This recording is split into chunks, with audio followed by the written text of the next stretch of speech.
افغانستان هغه هیواد چې په زړه کې مختلفو باورونو ځای نیولی دی.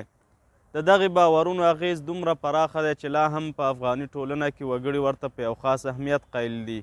په دې ریپورټ کې مو دغې باورونو ته یوه لنډه کتنه کړې ده او دا چې د اسلام مبارک دین په اړه څه وایي په دې به هم راسره خبر شئ. په افغاني ټولنه کې لا اوس هم یو شمېر ناسم باورونه شته چې د ټولنې د وګړو په ذهن او فکر کې ځای نیولی دی.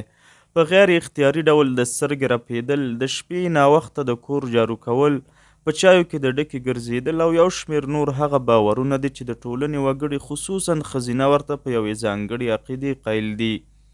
15 کلن صنوبر هم د هغو پخوانیو خلکو له جملې څخه دی چې دغه ډول باورونو پرې اغېز کړی دی، خو وایي چې اوس یې فکر د پخوا په پرتله بدل شوی او باور پرې نه لري. ما خپله دغه ښې پښه چې وتخنېدله او یو 2 کرات ما معلوم کړي دي که نه، نو رښتیا میلمه راغلی و.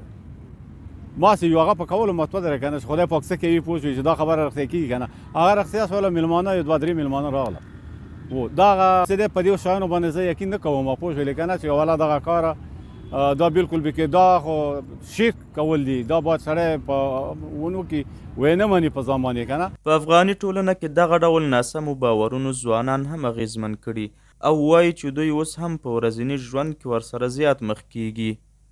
مثلا زه به د دې نه یو مثال ورکړم چې دغه بیتي کرنجول چې دي چې د بیتي مه کرنجوه. پخواني خلکو به موږ ته ویل چې بیا چې د جنګ پېښېږي چا سره جنګ رانه شي، همدارنګې د پنسي دغه چې کوم دی اړخ چې کوم دی بدل شي یعنې پسټ شي، نو بیا موږ ته خلکو پخواني خلکو ویل په کور کې چې دغه پیسه دې پخی کا یعنې چا سره د بهر جنګ رانه شي. خو دغه ډول باورونه د خلکو په رواني روغتیا باندې څه اغېز لرلی شي له یو ارواپوه اورو.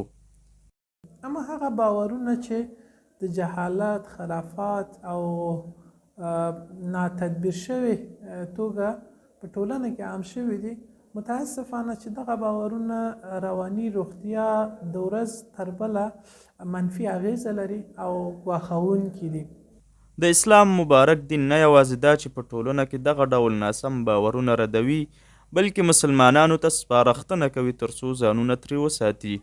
دا ټول د عوام خبرې دي، غلطي خبرې دي، غلط فکرې، دا جاهلیت رسومات او توهمات دي. نو زمانه جاهلیت کې به خلکو په دې شیانو باندې عقیده او نظریه لره. اسلام چې راغی، اسلام موږ او تاسو ته صحیح عقیده وښودله. دا یې موږ ته ویل چې په دنیا کې چې څه کېږي د الله په امر، د الله په اراده، د الله په حکم سره کېږي. چې الله نه یې غوښته هېڅ هم نه کېږي. او زما مسلمانانو دا خواست دی، دا غوښتنه ده چې دغسې نظریې نه، دغسې فکر نه تاسو ځان وساتئ، خودداري وکړئ. ځکه خدا ناخواسته که تاسو دغه عقیدې سره مړ شئ، کیدای شي چې د شرک په حالت کې مړ شي. افغانستان کې د ټکنالوژۍ وده، د تعلیم او د پوهې پرمختګ او یو شمېر نور هغه لاملونه دي چې په دغې باورونو یې د خلکو تمرکز د پخوا په نسبت راکم کړی دی. خو که چېرته دا لړۍ همداسې دوام وکړي، نو دغه ناسم باورونه به له افغاني ټولنې څخه په بشپړ ډول له منځه ولاړ شي.